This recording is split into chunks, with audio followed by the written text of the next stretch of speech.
Heidi ho, Heidi ho. So, I've been doing the Zohar readings on YouTube. If anybody would like to follow that, it's kind of hit and miss. So, I've got the grandchildren here for 5 days. It's supposed to be a 4-day weekend, ended up being 5 because of the snow. So, anyway, a couple things. So, yeah, I shaved the beard. So, I have an issue when I let the beard get too long, it seems to dry the skin out, and then I get real bad rashes, so I ended up shaving it off. I'll probably keep it tight, high and tight, keep it short to avoid that, because then I can put lotion and stuff on my face. So I use aloe. So anyway, back to the Zohar. So it's our responsibility to reconcile anything that we read, anything that we hear. So guarding our 7 gates, our ears, eyes, nose, our mouth, everything that we consume, the food that we eat, everything that we consume when we listen to something, everything that we consume when we view something or read something, we're allowing to go in through our 7 gates. Everything that we speak is coming out of one of our gates, but it's coming from our consciousness. So it's our responsibility to reconcile. So when our Ima Abba is Echad, is something that we have to reconcile.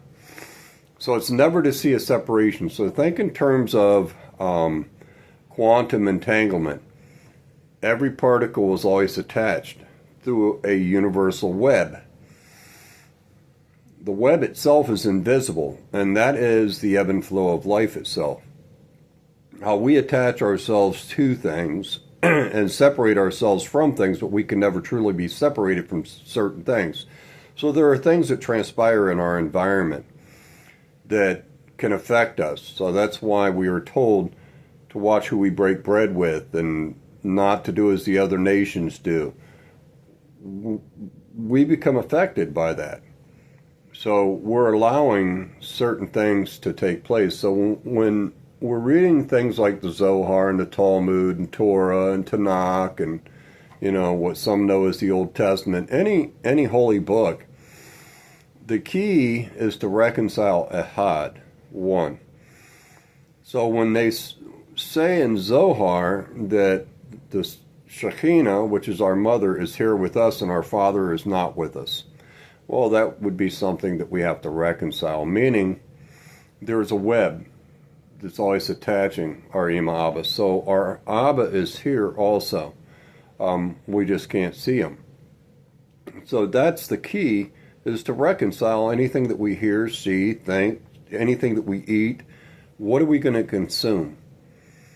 And who are we going to allow to come into our lives and affect us in the different ways that we're affected by the different nations?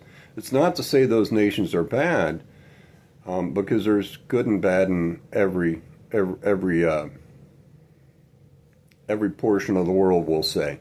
So Yisrael was dispersed among all the nations, which means Israel is in every religion. It's the heart and the mind of the man, not. So it's like Martin Luther King said, by the content of character, not the color of the skin. And I say by the spirit of my brother or sister, not by the temple, the body, which is pretty much saying the same thing. So anyway, reconcile anything that you hear. There's no separation of our Ima Abba. Our Ima Abba is Ein Sof, the Godhead. So when you realize that, you want to be in that image. So it's okay for some people to claim names of land, but it's all Kili Kol Ha'aretz. It's all our Ima Abba's land. These bodies belong to our Ima Abba. Every atom that makes up what you believe to be yourself always has been and always will be here. God bless. Much love.